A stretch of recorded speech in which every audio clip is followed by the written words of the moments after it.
எல்லாருக்கும் happy சாபத்.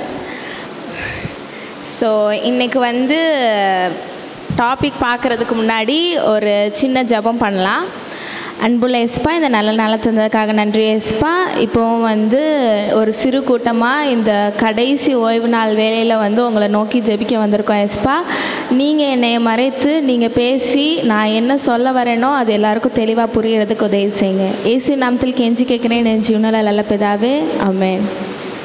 So இன்றைக்கி நான் எடுத்துக்கிட்ட டாபிக் வந்து என்னென்னா, great is thy faithfulness. So வந்து உன்னோடைய விசுவாசம் பெரியது. இப்படி சொன்னோடனே நம்ம எல்லாருக்கும் கண்டிப்பாக ஒருத்தவங்க ஞாபகம் வருவாங்க. ஸோ இந்த வார்த்தை, அதாவது கிரேட் இஸ் தை ஃபெய்த் அப்படின்ற வார்த்தை வந்து பைபிளில் 2 தடவை வந்து ரிஜிஸ்டர் ஆகிருக்கு. ஒன்று வந்து என்னென்னா, கானானிய ஸ்திரீயை பற்றி கடவுள் வந்து சொல்லியிருப்பார், ஸ்திரீயே உன்னுடைய விசுவாசம் பெரியது அப்படின்னு. இன்னொன்று யாருன்னா, 100 அதிபதியோட இன்சிடென்ட்லேயும் கடவுள் சொல்லியிருப்பார், உன்னோட விசுவாசம் வந்து ரொம்ப பெரியதாக இருக்குது அப்படின்னு சொல்லிட்டு. இன்றைக்கி வந்து நம்ம என்ன பார்க்க போகிறோன்னா, அந்த கானானிய ஸ்திரீகிட்டேருந்து ஒரு 4 பாடம், அதாவது விசுவாசத்துலேருந்து அவங்கக்கிட்டேருந்து நம்ம என்ன கற்றுக்க போகிறோம் அப்படின்றத இன்றைக்கி பார்க்க போகிறோம். ஸோ ஃபஸ்ட்டு ஒன்று என்னென்னா, விசுவாசம் வந்து பிரச்சனையில் தான் ஆரம்பிக்கும் அப்படின்னு. இது வந்து கண்டிப்பாக எல்லாருக்குமே தெரிஞ்சிருக்கும். ஒருத்தவங்களுக்கு விசுவாசம் வரணுன்னா பிரச்சனை இல்லாமல் வராது. ஸோ மத்தேயு 15:22 வசனம் யாராச்சும் வாசிங்க. மத்தேயு 15:22. அப்பொழுது அந்த திசையிலே குடியிருக்கிற கானானிய ஸ்திரீ ஒருத்தி அவரிடத்தில் வந்து, ஆண்டவரே, தாவீதின் குமாரனே, எனக்கு இரங்கும், என் மகள் பிசாசினால் கொடிய வேதனைப்படுகிறார் என்று சொல்லி கூப்பிட்டாள். ஸோ வந்து இப்போ வந்து நம்மளுக்கு தெரிஞ்சிருச்சு கானானிய ஸ்திரீயோட பிரச்சனை என்னது, அவள் மகளுக்கு வந்து உடம்பு சரியில்லை, அது சரி பண்ணணும். ஸோ வந்து கடவுள் வந்து எப்பயுமே வந்து ஒரு சின்ன பிரச்சனையிலேருந்து விசுவாசத்தை வந்து எழுப்ப மாட்டார். எதுவாக இருந்தாலும் ஒரு பெரிய விஷயத்துலேருந்து தான் ஒரு பெரிய விஷயத்தை எடுப்பாங்க, கரெக்டாக? ஸோ அதே மாதிரி தான் இந்த இடத்துல வந்து இங்கே வந்து கானானிய ஸ்திரீயோட பிரச்சனை என்னது, அவளோட மகளுக்கு வந்து உடம்பு சரியில்லை, உடம்பு சரியில்லாத மகளை வந்து காப்பாற்றணும் இப்போ. ஏன்னா அவள் நிறைய இடத்துல ட்ரை பண்ணியிருப்பா, அதை வந்து அவளால் சரிப்படுத்த முடியாது.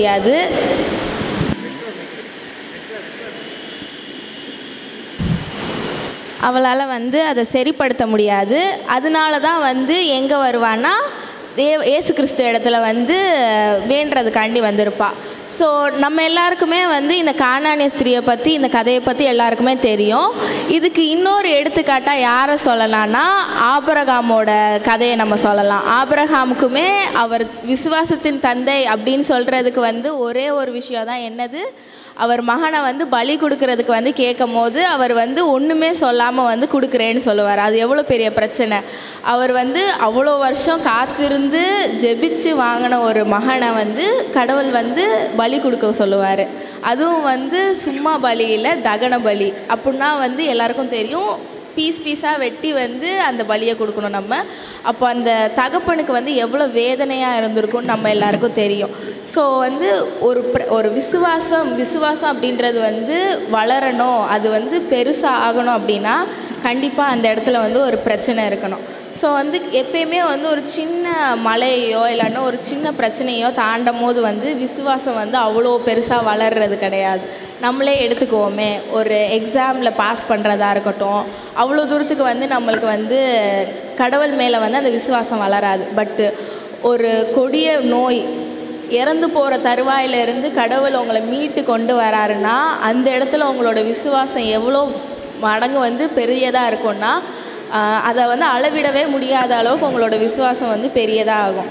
இரண்டாவதாக என்ன காரியம்னா, பெரியதான விசுவாசம் வந்து பெரியவர்கள் இடத்துலேருந்து வரும். அதாவது ஒரு கிரேட்டர் ஃபெய்த் வந்து ஒரு கிரேட்டர் பர்சன்ட்டேருந்து வரும்னு சொல்கிறாங்க.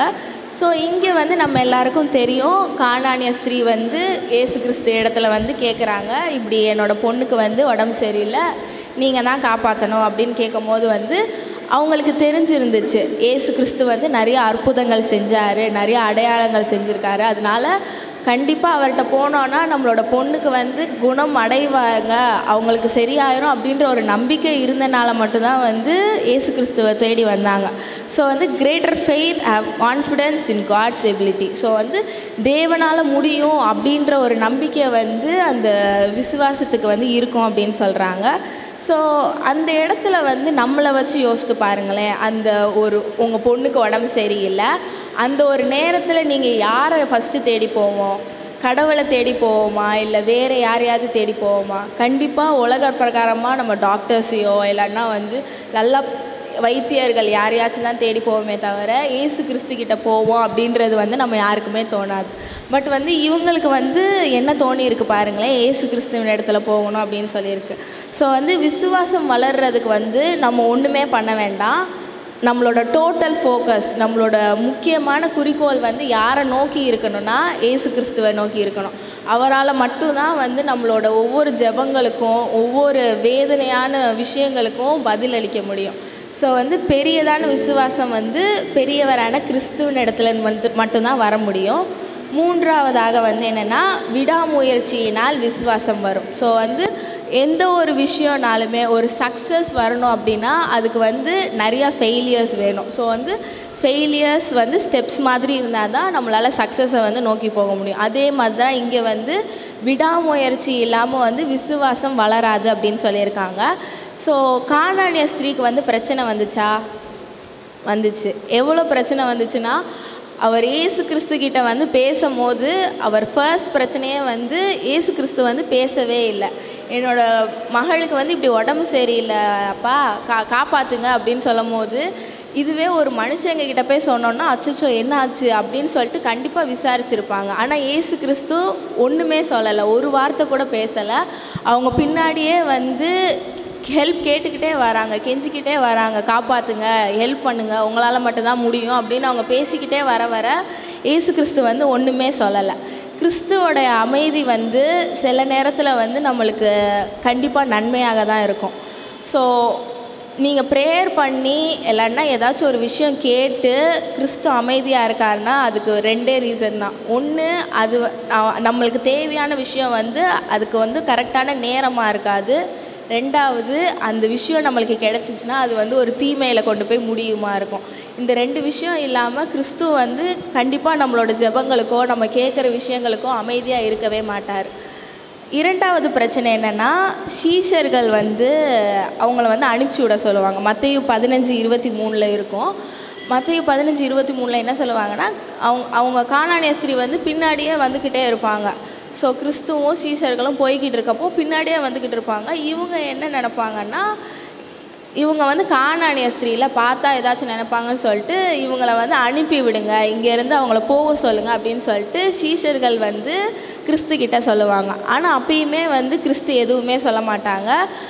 அந்த ஒரு விஷயம் நடந்துமே வந்து கானானிய ஸ்திரீ வந்து அவங்களோட கேட்குற விஷயத்த வந்து விட்டாங்கன்னா இல்லை, கடைசி வரைக்கும் கேட்டுக்கிட்டே தான் இருந்தாங்க. என்ன தான் வந்து அவங்கள மார்க் பண்ணாலும், அவங்களுக்கு விரோதமாக அவங்க பேசினாலும் அந்த ஒரு விஷயத்தை அவங்க பாசிட்டிவாக எடுத்துகிட்டு கிறிஸ்துக்கு பின்னாடி போனாங்களே தவிர அந்த விஷயத்துலேருந்து கைவிடலை. ஸோ கானானிய ஸ்திரீக்கிட்டேருந்து நம்ம என்ன கற்றுக்கலான்னா, ஒரு விஷயம் வந்து உங்களுக்கு நடக்கலை, நீங்கள் கேட்டு உங்களுக்கு கிடைக்கலன்னா அதை வந்து விடாமல் கேட்குறது வந்து உங்களோட ஒரு ஹேபிட் மாதிரி வச்சுக்கணும். ஸோ வந்து ஒரு விஷயம் உங்களுக்கு கிடைக்கல, உங்களுக்கு அது கண்டிப்பாக தேவை, அது உங்களுக்கு சரி, எனக்கு கிடைச்சா அது சரியாக தான் இருக்குன்னு உங்களுக்கே தோணுதுன்னா அப்போ நீங்கள் வந்து விடாமல் கேட்கணும். ஸோ வந்து நம்ம கேட்க தான் வந்து கிறிஸ்து வந்து அதுக்கு பதில் அளிப்பார். ஸோ அந்த பதில் அளிக்கிறது வந்து அவர் எப்படி அளிக்கிறாருன்றது நம்மளுக்கு தெரிஞ்சிருக்கணும். ஸோ மூன்றாவது பிரச்சனை என்னென்னா, கிறிஸ்து வந்து பதில் அளித்தார். எப்படி பதில் அளித்தாருன்னா, மத்தேயு 15:24 இருக்கும். நான் வந்து இஸ்ரவேலரோட ஆடுகள், அதாவது இஸ்ரவேலரோட தொலைந்து போன ஆடுகளுக்கு தான் வந்தேன், மற்ற யாருக்காகவும் நான் வரல அப்படின்ற மாதிரி சொல்லிடுவார். ஸோ வந்து இது எவ்வளோ பெரிய வார்த்தைன்னா, நான் வந்து உங்களுக்காகலாம் வரல, நீங்களாம் எனக்கு தேவையில்லை. ஒருத்தவங்க ஹெல்ப் கேட்கும் போது நம்ம பரிதாபமாக பேசாட்டினா கூட ஏளனமாக பேசக்கூடாதுன்னு சொல்லுவாங்க. ஸோ வந்து உனக்கெலாம் நான் எதுக்கு ஹெல்ப் பண்ணணும் அப்படின்னு வந்து நம்ம யார்கிட்டையும் சொல்லக்கூடாது. அது ரொம்ப ஹர்ட்டிங்காக இருக்கிறதோட அது ரொம்ப கஷ்டமான ஒரு விஷயம். ஸோ கிறிஸ்து வந்து இப்படி சொல்லியும் பரவாயில்ல, கிறிஸ்து வந்து அவங்களுக்காக வந்தால் என்ன, நம்மளுக்கும் ஹெல்ப் பண்ணுவார் அப்படின்ற ஒரு மைண்ட் தாட் வந்து அந்த கானானிய ஸ்திரீக்கு இருந்துச்சு. ஸோ வந்து கிறிஸ்து வந்து அப்படி வந்தேன்னு சொல்லியும் அவங்க அப்பயுமே வந்து பின்னாடி போகிறத ஸ்டாப் பண்ணாங்களா? இல்லை. அப்பயுமே வந்து பரவாயில்ல ஏசப்பா, நீங்கள் அவங்களுக்காக வந்துட்டு போங்க, என் பிள்ளையை மட்டும் குணப்படுத்திட்டு போயிருங்க அப்படின்ற ஒரு கடைசி வரைக்கும் அவங்களோட மனசில் வந்து அந்த ஒரு வைராக்கியம் இருந்துச்சு. ஸோ 4வது பிரச்சனை என்னென்னா, கிறிஸ்து வந்து ஏளனமாக பேசுவார். ஸோ கடைசியாக வந்து அவர் என்ன சொல்லிடுவார்னா, நாய்க்கு ஒப்பிட்டு வந்து சொல்லுவார். அதாவது எஜமானனோட பிரெட், அதாவது துணிக்கைகளை வந்து நாய்களுக்கு போடுவாங்களா அப்படின்னோடனே, இதுவே நம்மளாம் அந்த இடத்துல இருந்திருந்தோன்னா என்ன யோசிச்சுருந்துருப்போம், என்ன டக்குன்னு இப்படி சொல்லிட்டாரு, நம்ம ஹெல்ப் கேட்டு தானே வந்தோம், நம்ம ஒன்றும் தப்பாக எதுவுமே யோசிக்கலையே, நம்ம எதுவுமே தப்பாக சொல்லலையே அப்படின்ற ஒரு மைண்ட் செட் தான் நம்மளுக்கு எல்லாருக்கும் வரும். ஆனால் அந்த இடத்துலையும் அந்த கானானிய ஸ்திரீ வந்து, பரவாயில்லப்பா, அந்த துணிக்கையிலேருந்து விழுகிற அந்த சின்ன சின்ன துண்டுகளை வந்து அந்த நாய்கள் சாப்பிடும்ல, அப்படி நான் இருந்துக்கிறேன் அப்படின்ற ஒரு மைண்ட் செட் வந்து அவங்களுக்கு இருந்துச்சு. ஸோ எந்த ஒரு இடத்துல வந்து தாழ்மை இருக்குதோ அந்த இடத்துல வந்து அந்த விஷயம் என்ன விஷயமா இருந்தாலுமே அதை வந்து நடக்காமல் பண்ணுறதுக்கு வந்து யாராலையும் முடியாது. ஸோ தாழ்மை அப்படின்றது வந்து நம்ம எல்லாருக்கும் அது வந்து ரொம்ப ஏளனமாக தெரியலாம். பட் வந்து தாழ்மை இருக்கிறவங்க வந்து எந்த விஷயத்துலேயும் கண்டிப்பாக சக்சீட் ஆவாங்க. ஸோ என்ன வேணாலும் அவங்க பண்ணிட்டு போகட்டும், நம்ம வந்து இப்படி இருந்துட்டு போவோம் அப்படின்ற ஒரு மைண்ட் செட் வந்து நம்ம எல்லாருக்கும் இருக்கணும். அவங்க என்ன தான் பேசினாலும் பரவாயில்ல அப்படின்ற ஒரு திங்கிங் வந்து நம்ம எல்லாருக்கும் வந்துடணும். ஸோ எல்லோரும் நிறையா சொல்லுவாங்க, நம்ம என்ன தான் இறங்கி போனாலும் வந்து அவளை பாரு, அவள் அப்படி பண்ணுறா இப்படி பண்ணுறா நிறையா சொல்லுவாங்க. பட் இருந்தாலும் நம்ம எல்லாருக்கும் வந்து அந்த தாழ்மை அப்படின்றது வந்து ஒரு கேரக்டர் மாதிரி இருக்கணும். நம்ம எல்லார்கிட்டையும் எப்படி நம்ம மற்றவங்ககிட்ட அன்பாக இருக்கிறோமோ அந்த மாதிரி தாழ்மை அப்படின்றது வந்து நம்மளோட ஒரு குணமாக இருக்கணும். ஸோ கடைசியாக 4வதாக ஒரு விஷயம் என்னென்னா, பெரிதான விசுவாசம் வந்து பெரியதான ஒரு வாக்கு தத்தத்தை கொடுக்கும். ஸோ கடைசி வரைக்கும் அவங்க விடாமுயற்சியாக போராடினால தான் அவங்களுக்கு வந்து அந்த ஹீலிங் கிடச்சிச்சு. ஸோ கடைசியாக கடவுள் வந்து என்ன சொல்லுவார்னா, அதுதான் நம்ம வாசித்தோம் மத்தேயு 15:28 ஸ்திரீயே உன்னோட விசுவாசம் பெரியது அப்படின்னு. ஸோ வந்து கடவுள் வந்து 2 பேர்கிட்ட தான் அந்த ஒரு வார்த்தையை சொல்லியிருக்காரு, உங்களோட விசுவாசம் வந்து பெரியது அப்படின்னு சொல்லிட்டு. அது எவ்வளோ பெரிய பிளெஸ்ஸிங் பார்த்தீங்களா. ஸோ அந்த இடத்துல வந்து அந்த ஸ்திரீயோட மகளுக்கு வந்து குணமும் அடைஞ்சிச்சு, அதையுமே அவங்க விசுவாசித்தாங்க. சொன்னோடனே வந்து அவங்க ஒரு டவுட்டுமே படலை, சரி ஆயிருக்குமா ஆயிருக்காதா அப்படின்னு. இதுவே நம்மலாம் அந்த இடத்துல இருந்ததுனா கண்டிப்பாக யோசிச்சிருப்போம், டக்குன்னு சொல்லிட்டாரு ஒருவேளை ஆயிருக்குமா ஆயிருக்காதா அப்படின்ற திங்கிங் வந்து கண்டிப்பாக வந்திருக்கும். ஆனால் அவங்களுக்கு வந்து அந்த ஒரு யோசனை இல்லவே இல்லை. கண்டிப்பாக வந்து கடவுள் சொன்னார்னா நடந்திருக்கும், கிறிஸ்து வந்து எவ்வளவோ அற்புதம் செஞ்சுருக்காரு, என் மகளையும் கண்டிப்பாக குணப்படுத்தியிருப்பார் அப்படின்ற ஒரு நம்பிக்கையில் வந்து அவங்க திரும்பி போனாங்கன்னு வந்து பைபிளில் சொல்லியிருக்கோம். ஸோ இதுலேருந்து நம்ம எல்லோரும் என்ன கற்றுக்கலான்னா, ஒரே விஷயந்தான், விசுவாசம் வந்து நம்மளுக்கு வந்து ரொம்ப முக்கியமான ஒரு விஷயம். விசுவாசம் இல்லைன்னா கிறிஸ்துவ வாழ்க்கையில் வந்து நம்மளால் வளரவே முடியாது. கரெக்டாக? ஸோ கடைசியாக வந்து ஒரு சின்ன கதை சொல்லி முடிச்சிடுறேன். இந்த கதை வந்து எனக்கு எங்கள் பாஸ்டர் சொன்னார், எனக்கு ரொம்ப பிடிச்சிருந்துச்சு இந்த கதை. ஸோ என்னென்னா, ஒரு சின்ன கிராமம் இருக்குது. அந்த கிராமத்தில் வந்து ஒரு சின்ன பையன் இருக்கார், ஒரு அப்பா இருக்காங்க. அந்த கிராமத்தில் வந்து என்ன ஒரு வழக்கம்னா, ஒரு பையன் வந்து வளர்றான்னா அவன் ஏதாச்சும் ஒரு விஷயம் வந்து சாதிக்கணும். இப்போது நம்மளாம் சொல்லுவோம்ல, வெயிட் தூக்குறது அந்த மாதிரி விஷயம்லாம் பண்ணால் வந்து அந்த பையன் வந்து ரொம்ப ஸ்ட்ராங்கான பையன் அப்படின்ற மாதிரி சொல்கிறோம்ல, அந்த மாதிரி அங்கே வந்து அந்த கிராமத்தில் வந்து அப்படி ஒரு விஷயம் வந்து இருந்திருக்கு. ஸோ வந்து இந்த அப்பா என்ன பண்ணுறாங்கன்னா, ஒரு நாள் நைட்டு நல்லா நடுவில் ஒரு 12 மணின்னு வச்சுக்கோங்க, 12 மணிக்கு என்ன பண்ணுறாரு, ஃபாரஸ்ட் கூப்பிட்டு போயிட்டாரு.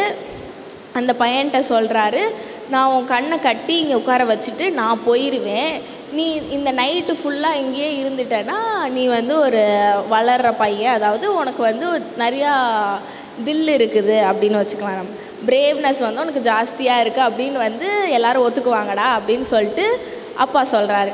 இந்த பையன் வந்து ரொம்ப பயந்த சுபாவம். சின்னதாக வந்து ஏதாச்சும் திங்ஸை வந்து கீழே போட்டிங்கன்னு வச்சுக்கோங்களேன், அதுக்கே அந்த பையன் பயப்படுவான். நடு ராத்திரி, நடு காடு, சுற்றி இருட்டு, கண்ணு வேற கட்டிட்டாங்க, என்ன பண்ணுறதுனே தெரியலை. அந்த பையனை உட்கார வச்சாச்சு. அந்த பையனும் வந்து அமைதியாக உட்காந்துருக்கான், இப்படி கண்ணை மூடிட்டு.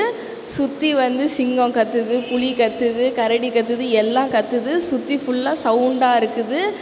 சுற்றி வந்து மனுஷங்க யாராச்சும் வந்து எதாவது பண்ணுவாங்களான்னு அவனுக்கு எதுவுமே தெரியாது. கடைசி வரைக்கும் அவன் வந்து கத்தாமல் அமைதியாகவே இருந்தான். அவன் எந்த ஒரு நம்பிக்கையில் அப்படி இருந்திருப்பான்? எந்த ஒரு நம்பிக்கையில் வந்து அந்த பையன் வந்து அவ்வளோ நேரம் அந்த நைட்டு ஃபுல்லாக வந்து கண்ணை மூடிட்டு இருந்திருப்பான்?